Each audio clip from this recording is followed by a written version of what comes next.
that way tomorrow, GI, so that way tomorrow we can just do GU and infection. Okay? I just threw the class activities out the window so that Thank we you. can focus on the content. Okay? Yeah. Yes, the infection and the GU will be posted today. I was waiting to see what we got through because if we don't get through everything today, then we may have to do some infection next week, but I'm gonna go in and put the new infection stuff for tomorrow and the stuff that's a review, because technically infection is supposed to be next Monday, okay? So, but your test is next Tuesday. So to be fair to you, I'm gonna move it and prioritize the new stuff for tomorrow, and the review stuff will be next Monday. But I was waiting to see how far we made it, to see if I need to rearrange all the slides. Which means they won't be in body system order, they're just gonna be there, but it's okay. All right, y'all ready? Okay. Pedis Endo. All right, so this is the endocrine system, okay? This system regulates our metabolism, different hormones are secreted. So I have little, at the end of every slide, at the bottom, it's gonna say GH to bones, ACTH to adrenal glands, TSH. So it's kind of like your little trick or tip to tell you what hormone is failing to cause that body system problem. Does that make sense? Okay, so this is the little cheat sheet, okay? We're not doing anything with any of these hormones that have to do with Miss Thompson's stuff, okay? So no, nothing to do with breast or uterus or anything like that. She taught you all of that, I hope, okay? All right? We'll talk a little bit about growth hormone stuff, but that's gonna be kind of it on that, okay?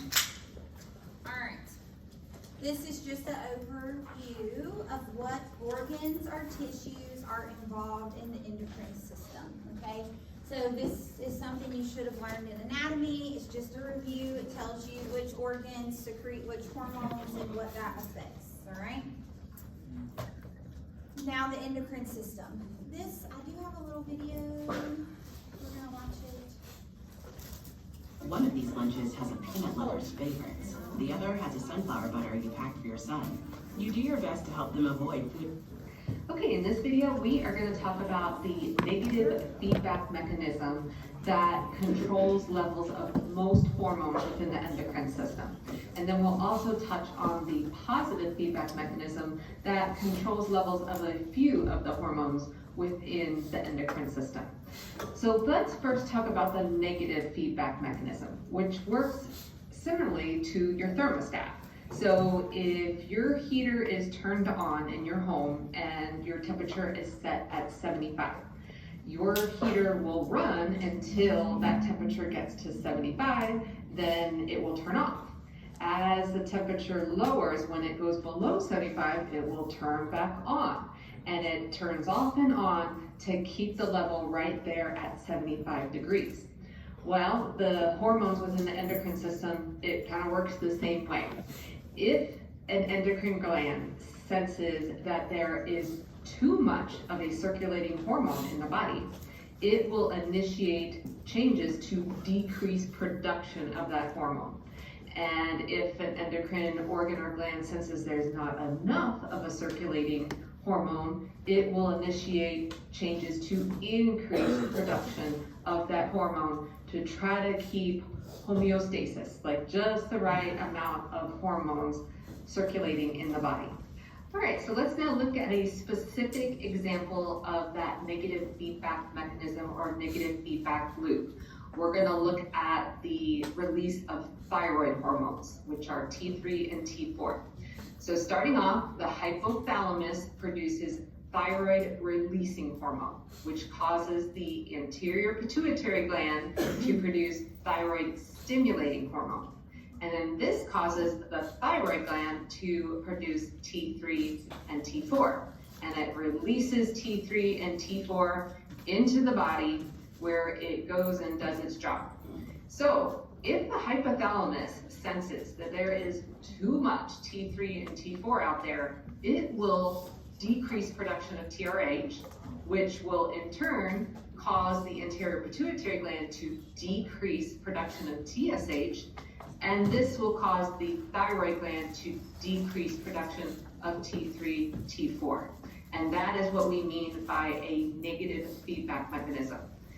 The anterior pituitary gland also can sense if there's too much T3 and T4 circulating in the body. And if it does sense that, it will by itself decrease TSH, which will in turn decrease production of T3 and T4 by the thyroid gland. So this works kind of the opposite way as well. So if there's not enough T3, T4 circulating in the body, the hypothalamus will increase production of TRH, which will cause the anterior pituitary gland to increase production of TSH, and that will cause an increase in production of T3 and T4 by the thyroid gland. So this is how we maintain homeostasis for these thyroid hormones. However, if we end up having an issue in the hypothalamus, or in the anterior pituitary gland, or in the thyroid gland, then that really throws a wrench in everything. So when we are talking about hypothyroidism and hyperthyroidism, we will get into more detail about that. Okay, so that negative feedback loop example that I just explained, that controls the release of most endocrine hormones. However, there are a few hormones that are controlled by a positive feedback mechanism instead. So with a negative feedback mechanism, like we just talked about, if we release a bunch of hormones, the body will sense that, right? The organs and glands will sense that, and they will decrease production of that hormone. That's a negative feedback loop.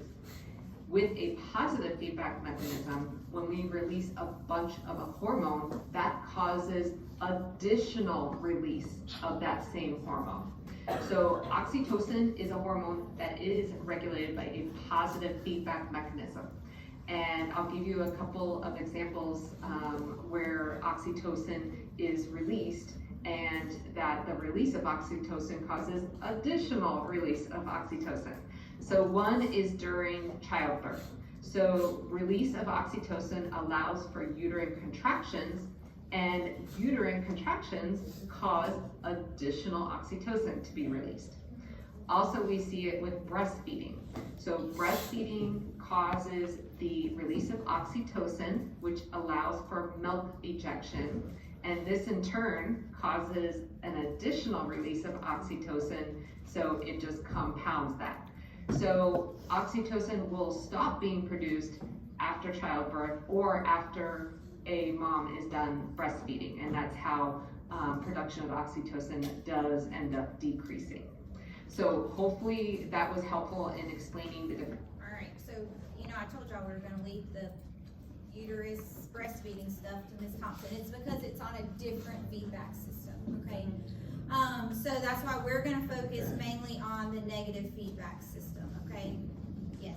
Can you upload the video? I can. It should be in your PowerPoint. You should just have to click on it. I think. Yeah, you can click on it. Yeah. All right. So, just like she said, if there is failure here, somewhere, then it messes up the whole system. Okay. But I think it's easy to think about it as your thermostat. Okay. So as things get out of whack, then it either cuts on or cuts off. Okay. All right. Now, we are going to talk about why disorders of the endocrine system occur, okay? Because everything that we're going to talk about today is either too much production, not enough production, production's too early, it's not at the right time. It's obviously going to be defects that are causing these things, okay? So, injury or destruction of the endocrine organ, so that could be a tumor, it could be an infection, it could be an infarction, it could be radiation, it could be abnormal formation in utero, so maybe it's something congenital that the child has that's causing a disruption of the endocrine system. It also could be a different genetic syndrome, so like Prader-Willi or Turner syndrome. It also, like some things in medicine, could be idiopathic, meaning we really just don't know, okay? So these are the different endocrine disorders that we're going to focus on, okay? So growth hormone deficiency, excess, precocious puberty, delayed puberty, hypothyroidism, hyperthyroidism, diabetes insipidus, versus SIADH. Yep, we didn't leave that last year. We're bringing it forward. Okay. Congenital adrenal hyperplasia and diabetes mellitus. We're going to talk about type 1, and we're going to talk about DKA today. All right. How do we study the endocrine system? Well, all babies get a metabolic screening at 24 hours old. That's called the newborn screening, okay? It is state required.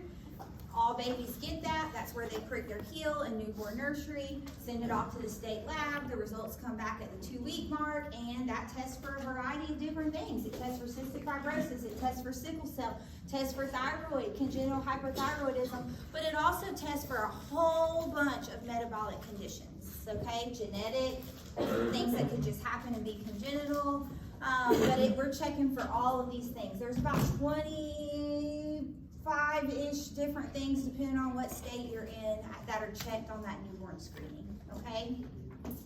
Hormone levels, so it says random, it says timed, it says suppression. So sometimes as these labs are being drawn, the endocrinologist will give medicines that either stimulate, suppress, they time it at a certain time. So like for women in their menstrual cycles, they will get labs at a certain time within the cycle because those hormones are going to fluctuate based on the cycle. So that's what that like random time suppression means, okay?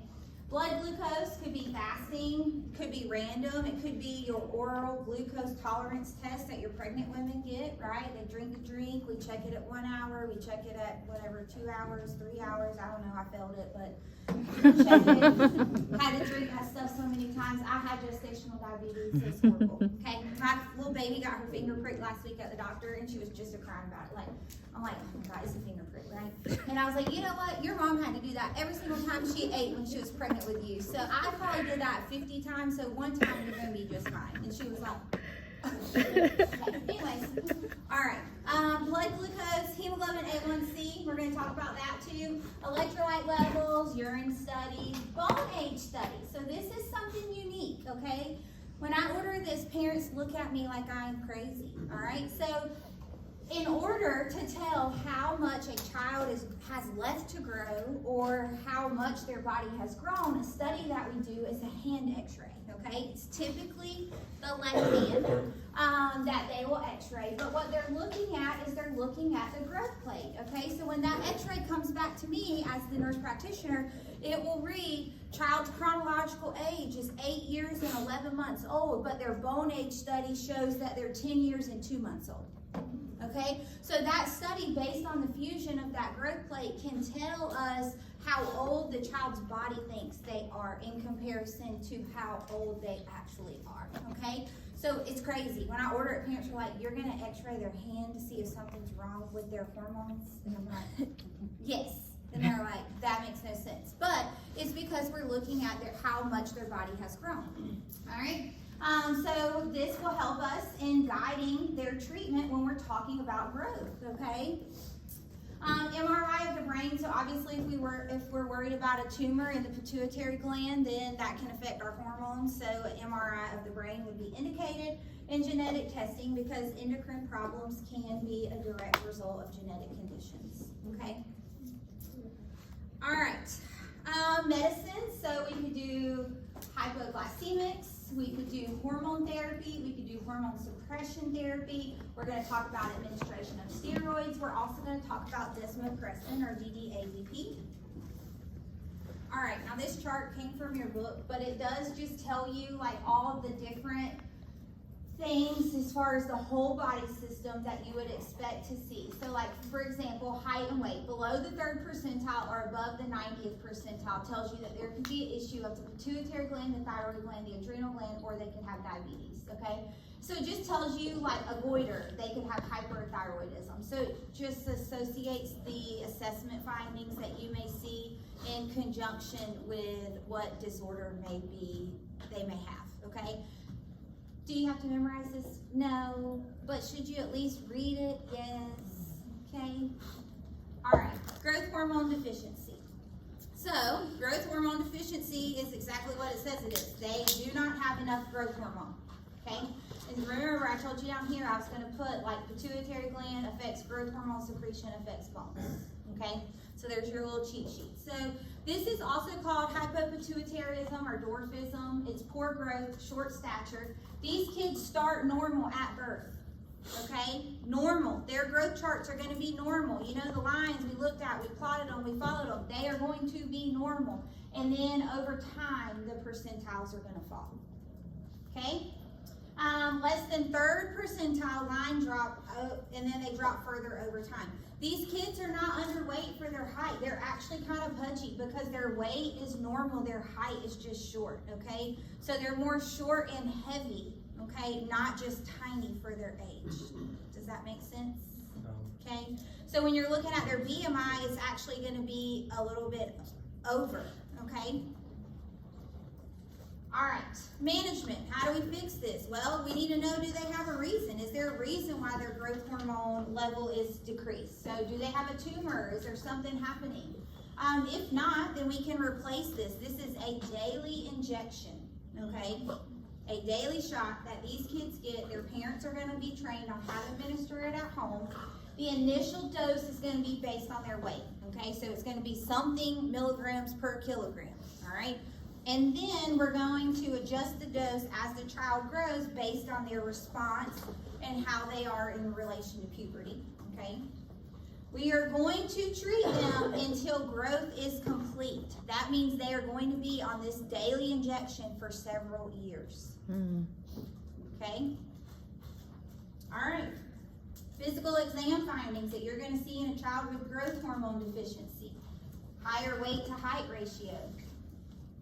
Prominent sub-Q deposits of abdominal fat, so they're going to have a little pudgy belly, okay? Childlike face with a large prominent forehead, a high-pitched voice, delayed sexual maturation, delayed dentition, so their teeth are going to fall out later, okay? They're going to get their baby teeth or their adult teeth are going to come in later, okay? Because your teeth are bones, that has to do with growth too. Delayed skeletal maturation, so their bone age is going to be delayed, okay? And decreased muscle mass. Our goal is to see 3 to 5 inches of height growth within the first year of treatment with no complications. Does removing a tumor not help? If they had a tumor, yes, removing it would help, but some tumors are not operable in the brain, right? Okay? Yeah. Could you repeat that goal one more time? Goal is 3 to 5 years of linear growth in the first year of treatment with no complications. What do we think? Okay, so we have a 10-year-old who has growth hormone deficiency. Okay, they're going to be smaller than their peers. Let's say they're a little boy. Okay, going to be smaller than their peers, which means they're not going to be as good at sports, right, as everybody else. Everybody else is going to be a little more advanced than them. What do we think is our biggest nursing problem here? Self-esteem, self-image, right? Okay? These kids are going to be really self-conscious. Say you have a 12-year-old girl that's the size of an 8-year-old little girl. All of her friends have boobs. All of them are getting attention from boys. Do you think she's not going to be self-conscious about how she looks? Yep. Yes.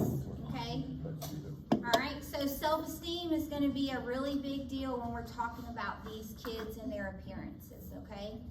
Whether they're growing up too fast or whether they're growing up too slow, self-esteem is still going to be part of it either way, okay? But yes, Brady, if she had a tumor, ideally you would treat that and hope that the growth hormones took off. That could be helpful. It could, treating it may not, okay? But this is going to be for your average kid that just has no other, it's not caused from a tumor. It's just they have growth hormone deficiency for whatever reason. All right, got a little practice question. Okay.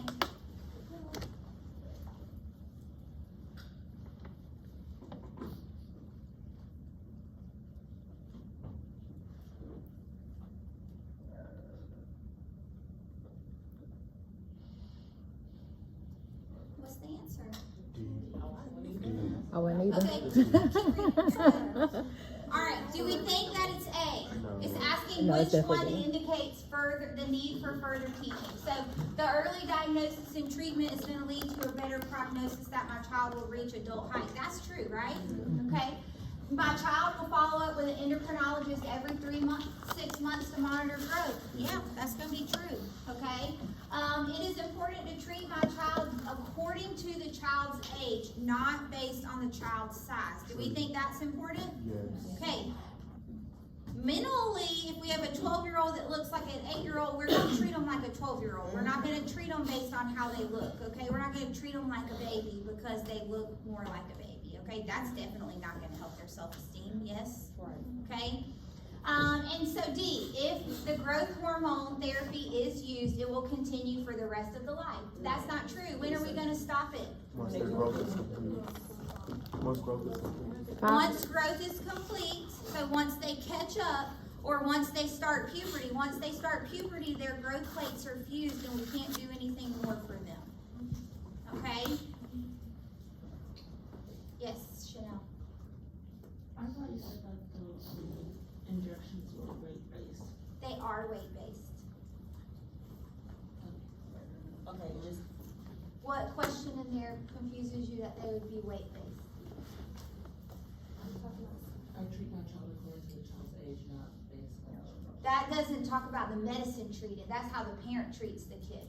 So if your kid is 13 and they look like they're 8, I'm not going to treat them and talk to them like an 8-year-old. I'm going to treat them and talk to them like they're a 13-year-old because mentality-wise, they are 13 years old. Their body is just lagging behind. Does that make sense? Yeah. Okay. Yes. And just confirm, you said when growth stops and when puberty, or when puberty starts. When puberty starts, okay? So say we don't get a good early diagnosis. So we're talking about this one. A, my child gets an early diagnosis. This is going to lead them. So say this kid is within 6 months of starting puberty. I have this 11-year-old girl that's within like 6 months of starting her menstrual cycle, okay? That means we really only got like 6 months to catch her up. Oh. Okay, so we can only help her grow so much, okay? Versus our little 7 or 8-year-old that we start on growth hormones, we can help them grow, because most kids, we said 3 to 5 inches is our goal, right? We can help them catch up, but if you wait too close to puberty, then we're gonna have a harder time catching them up because time is not on our side.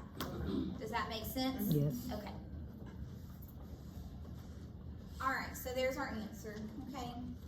Now let's talk about growth hormone excess, okay? So this is usually caused by a pituitary gland tumor. It is usually non-cancerous. So there are 2 different kinds. So we have gigantism and we have acromegaly. So gigantism is where they have excess growth hormone before the growth plates fuse. These are the people that are like 7 and 8 feet tall, okay? Acromegaly is where after the growth plates fuse, they have an excess of growth hormone, which means only certain things can grow. So that's usually going to be like our hands, their face, like their feet, those kind of things. It's going to be very limited because it's going to be the bones that are not already fused, right? Because the fused bones aren't going to be able to grow. Does that make sense? Okay. All right, this is going to occur, obviously, over a long period of time, so sometimes it takes a little while to recognize, and by the time we recognize it, then it's kind of too late, okay, to reverse it. Does that make sense? Or the dysmorphism that you may see may already be there, okay? Just like when you lose weight, you know, if people haven't seen you in a while, they can notice it, but like the people that see you every day may not really notice it, you know, same sort of thing. Okay. All right.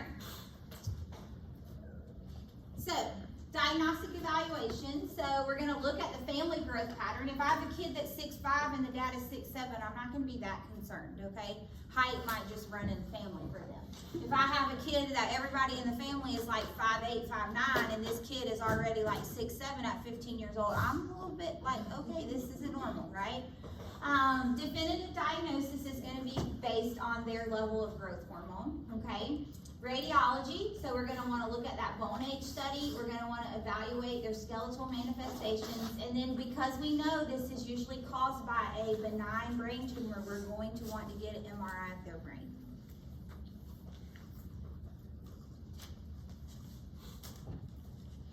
All right, how do we manage it? So obviously we're going to have an endocrinologist and probably an orthopedic team involved. We're going to treat the tumor, we're going to remove it, we're going to do surgery if needed, radiation if we can't do surgery, and then we're going to do some medication therapy, so we're going to give some growth hormone antagonists, okay? that are gonna help, prevent that absorption of growth hormone. All right. Any questions on growth hormone deficiency or excess? Yes, Steph? We treat both gigantism and acromegaly as the same treatment. They're both the same treatment. And they both cause the tumor and. They're both typically caused by a benign tumor, yes. So what happened, why some people gonna have like acromegaly and gigantism? Like, what's the difference if they The cause difference is if the bone, if the tumor occurs before puberty started, and do they have open growth plates or do they not? That's the difference between the two. Growth hormone excess is your total diagnosis. The difference between gigantism and acromegaly is when did it happen in the kid's life or the person's life, pretty much. So, were they pre-puberty, meaning the growth plates weren't fused? If that's the case, it's going to be gigantism. If it's after puberty and the growth plates were fused, it's going to be acromegaly, because once the growth plates fuse, only certain bones can still grow, and that's going to be the face, the hands, the feet, like those type things. All right, precocious puberty, okay? So first, before we talk about this, what age do we expect to see puberty? For girls, it's like 11, 12, 11. Girls are gonna be around 10 to 12, okay? Boys are gonna be around 11 to 14, okay? It's gonna be your normal age. Precocious puberty means we are, for some reason, are going to have early puberty symptoms, okay? So they're happening before the expected time.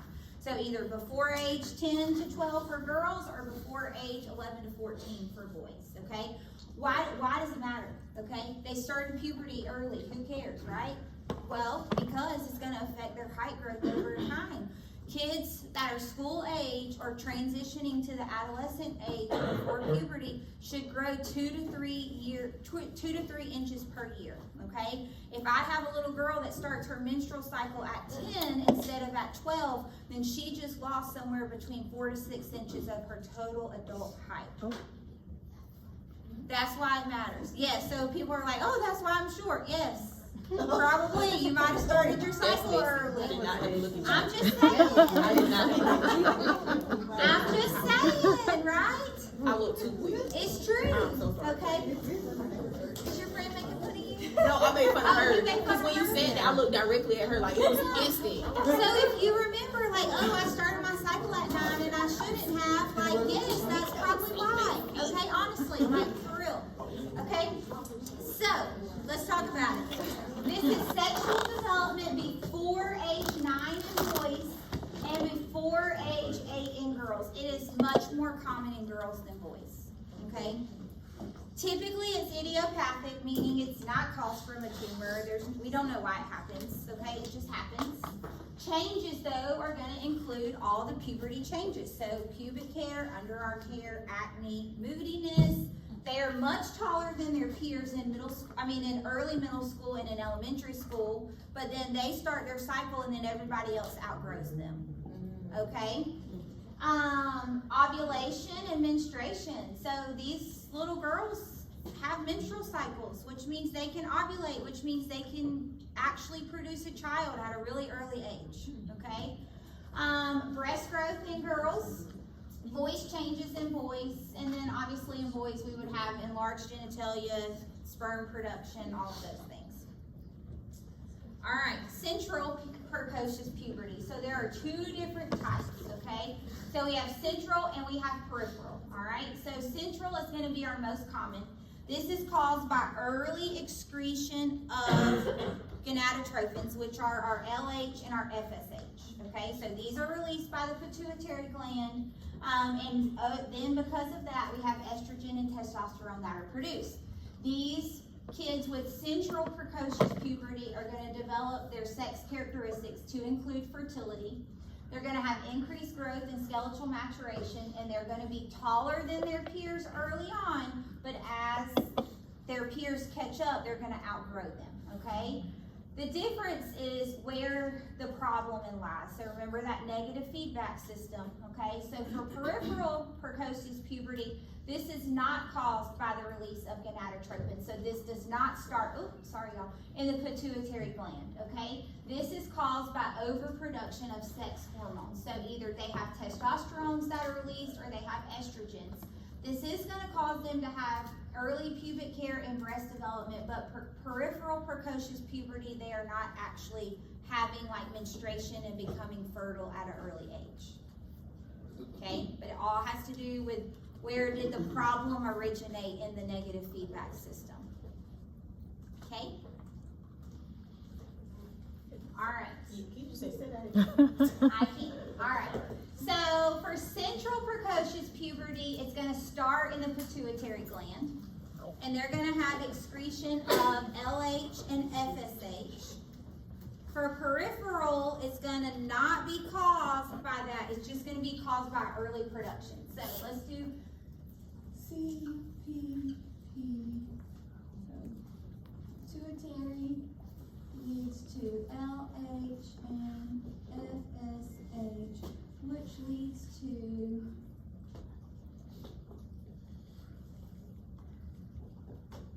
testosterone, okay?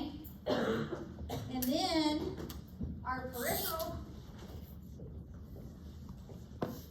is, for whatever reason, it skips all of that. It's just an increase of estrogen and testosterone. Okay? So for this one, we're going to have no fertility. They're just only going to have Big breast and pubic hair and pubic breast hair. development.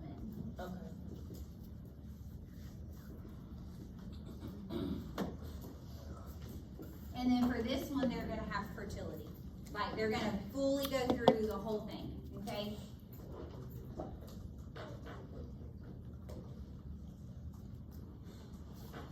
Okay, does that make it easier? Yeah. Okay. All right, so obviously, in order to treat this and to understand the complete, like, what are we expecting, you have to know, is it central or is it peripheral, okay? How are they going to determine that? Well, it's a clinical diagnosis, okay? They're going to do a bone age study. They're going to do LH and FSH levels, okay? So in central precocious puberty, those are going to be elevated. In peripheral, they're not, okay? And then we're going to determine, is it gonadotropin releasing, which would be these, or is it not, okay? They'll ultrasound the ovaries and the testes, and then they'll MRI the brain, because if we're worried about the pituitary gland, we always are going to be worried about it being a tumor that's causing the pituitary gland to create all these extra hormones, okay? So you always have to rule that out, okay?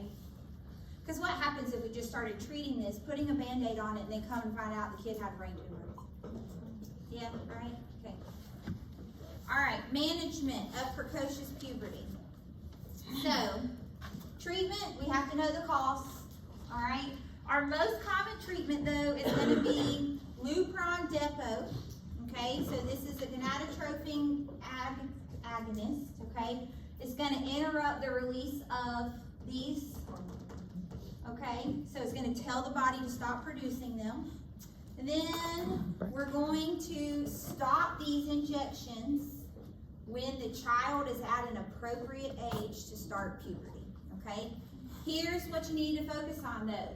They are not going, if they have pubic hair and they have breast development and we give them this shot, those things are not going away.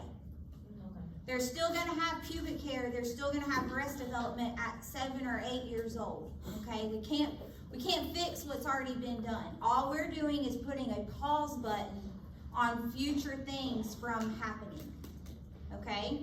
Then, so we're pressing pause, okay? Then when the kid hits 10 to 12, right, and it's an appropriate age for this little girl to start puberty, then we're going to unpause it, press play, and let her body take over and let nature take its course, okay? Make sense? Yeah, okay. You look confused. You good? No, I'm not confused. Okay. Why wouldn't they do that with the kid that couldn't grow up? Why can't they just do that to increase the hormones to allow them to grow They do tall? the shot to allow him to grow up. Okay. But this one is important to understand. I don't want y'all to think that, oh, we start giving her Depo and then all of a sudden all the symptoms that she's had are just gonna miraculously go away, because they're not. Okay? So again, self-esteem, right? We got a 7 or 8 year old little girl with breast and pubic hair. She's not going to want to change in front of her friends, okay? She's going to be self-conscious about it because nobody else has these, okay? So self-esteem is going to be a big deal, okay? All right, these shots are given about every 3 months. So growth hormone every day. The Depo shot is every 3 months, okay? It is a common effect that during the beginning of treatment, you may see an increase in the signs and symptoms, okay? And then things should, at that point, not progress any further, okay? But it's just part of that hormone regulation, all right? What are we gonna do? Well, we're gonna measure the height and weight of the kid. They're gonna kind of do some serial bone age studies to see how she's growing. And then we're going to do a luteinizing hormone level to make sure that those things are stopping being produced, okay? And then obviously we're going to support the family, okay? Y'all remember our adolescent lecture where I showed you all the Tanner stages, okay?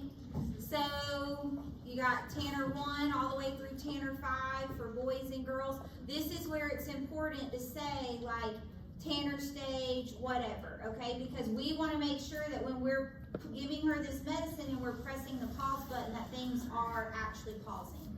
Does that, okay? So, like, that's why at well checkups, like, your pediatrician is checking those things on your 7 and 8 year olds. Some moms are like, why do you have to do that? Well, I have to make sure your kid's growing appropriately, okay? This is why, all right? We're trying to make sure that nothing is developing sooner than what it's supposed to. All right, now we have the opposite, right? If you have too much puberty too soon, you can also have it too late, okay? All right, so delayed puberty is going to be a delay of secondary sex development. So girls will not have breasts by 10 or 12. Boys will not have testicular enlargement or scrotal changes by age 14. The most common cause for this is just hereditary growth. So there's just a constitutional delay. Basically, it's just a family of kind of late bloomers. Okay, that's it. All right, these teens are going to develop normally. They're just developing later than what is expected. All right. It could be, rarely, but it could be due to a dysfunction of the hypothalamus or the pituitary gland. If they had something like radiation for some reason, infection, brain trauma, some type of genetic syndrome, then maybe there could be a reason as to why, but most of the time there's not. Anorexia and cystic fibrosis can also cause some delayed puberty. So you hear about like girls that are athletes that their body, they're just using more calories than what they're taking in. Most commonly it's gymnasts, right? Then you'll hear about them getting their menstrual cycles a little later, and it's just because their caloric intake, their body, they're not actually anorexic. It's just their body is using more calories than what they're actually taking in, okay? But anorexia in and of itself could cause this. And then treatment is obviously we're going to give the hormones. We're going to give testosterone to the boys, and we're going to give estrogen to the girls. We're going to do this in low doses, and we're going to do it only for a short period of time until they start puberty, and then we'll stop and let nature take over. All right, hypothyroidism. So this is obviously a condition in which the thyroid is underactive and is producing an insufficient amount of thyroid hormones. The hormones help regulate the heart rate and the metabolism and are essential for normal growth and development. The most common thyroid disorder in kids, so it could be congenital, could be acquired. Hypothyroidism in the newborn, if left untreated, is the leading cause of cognitive impairment. Your book uses this word, and I hate that, okay? But developmental delay, cognitive impairment, and some type of like mental insufficiency. Let's say it's a little nicer to say that, right? Okay? But we can prevent this, okay? This is only gonna happen in these kids if we leave this untreated, which is why it is now part of their newborn screening, okay?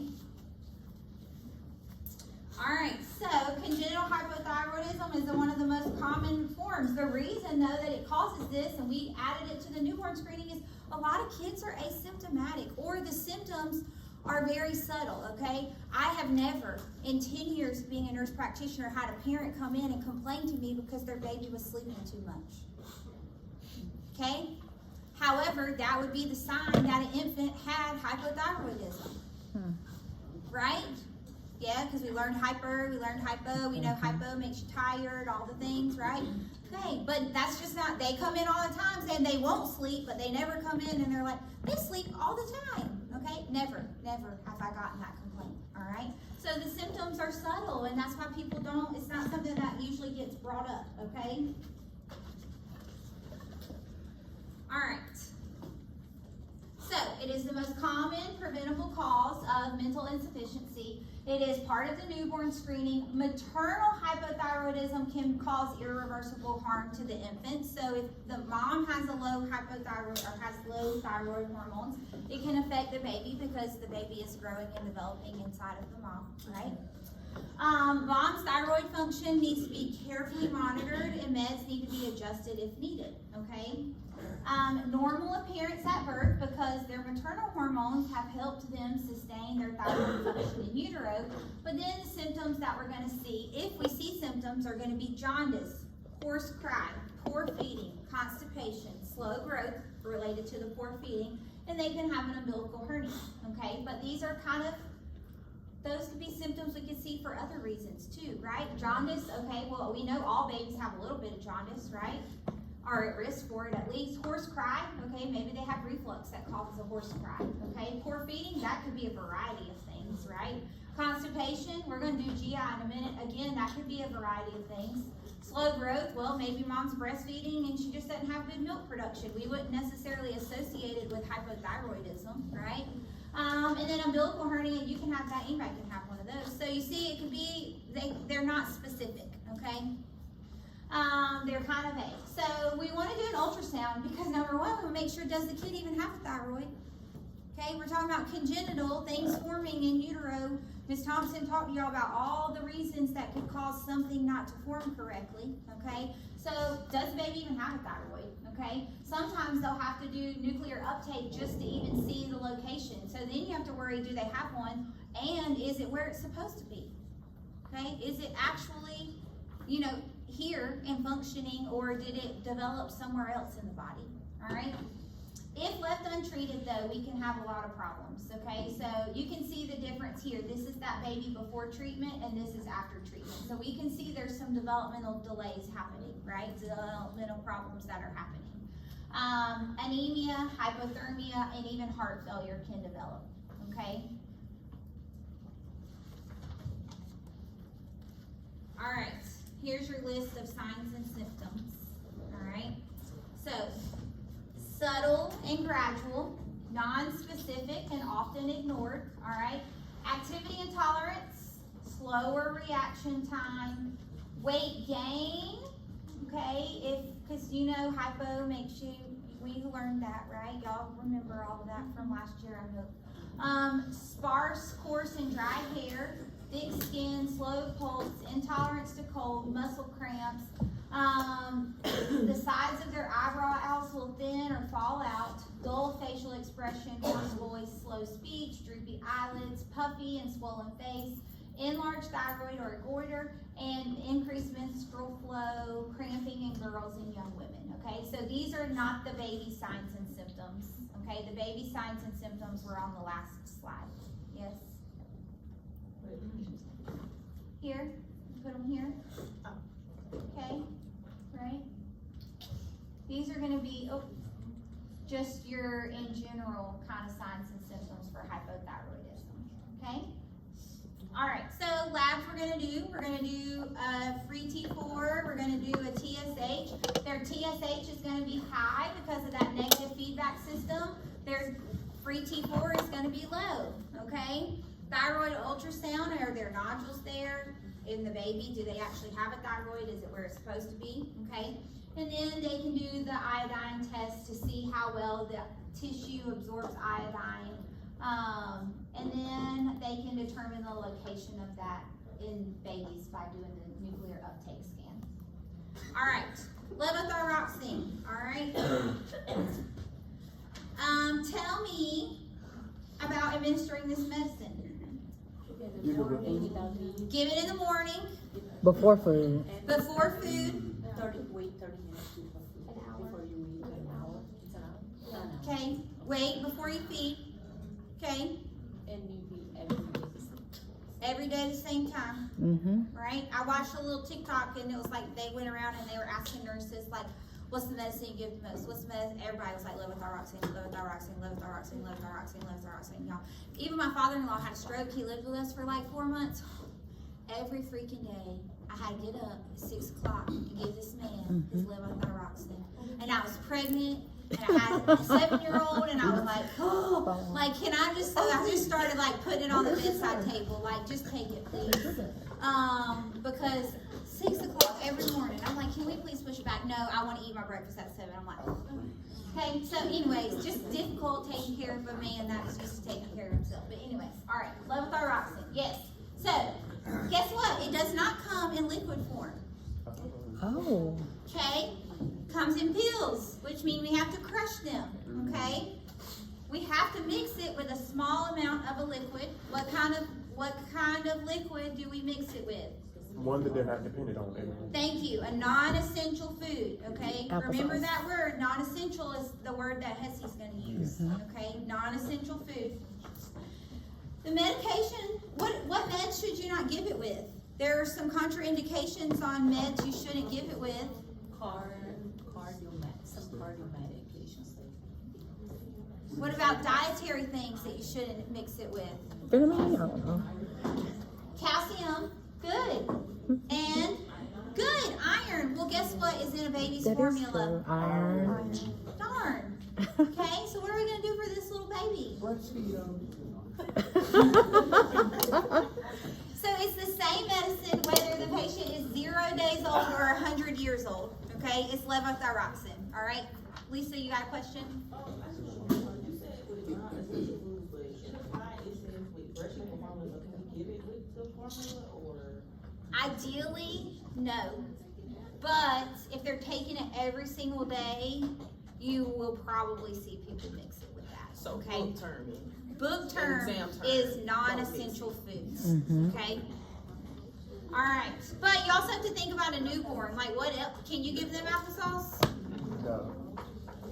So what would you do? That's what I would have done. Just gave them If you're not applesauce. breastfeeding them, what are you doing? You give it with water, right? You 'Cause they could can't mix drink. it with But I thought water. They're gonna spit it out. Because they don't Right, drink but water. you're only doing a little bit. That's why I said you're gonna see people mix it with their formula or breast milk, okay? But the things that we see are not always right, right? So we Yes. give them water. The things we see. You can mix the pill with a small amount, like 5 to 10 cc's of water, just to administer it, just to turn it into like a liquid. Not so thick that they're gonna choke on it, right? But not like, we're not gonna give them 8 ounces of water, okay? But you can mix it in a syringe with a small amount of water. So you crush it up, you put it in the syringe, and you shake it, shake it, shake it, okay? You have to get it to a consistency though that they're not gonna choke on because you can't have like chunks of the pill in there where they're like, you know, choking while you're giving it to them, all right? So it's going to take some nursing judgment on how to give this, right? That's why we're doing this, okay?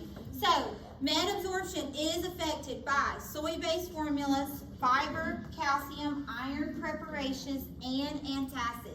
Antacids even include the simethicone, the little gas drops that a lot of babies just live off of. Okay, Helps them if with you that. are a mom, you know what I'm talking about because you The probably little kept it bottles. like in your purse. But yes, so it's affected by that. Okay, 30 to 60 minutes before breakfast. So that's hard too with a baby, right? Especially a newborn that's eating every 2 to 3 hours, trying to time out when to give that medicine so their stomach is empty and they're not due to eat yet. Does that make sense? Just let them Okay. starve. Yes. Can you repeat the contraindication? Yes. Soy-based formula, fiber, calcium, iron preparations, and antacids, including infant gas drops.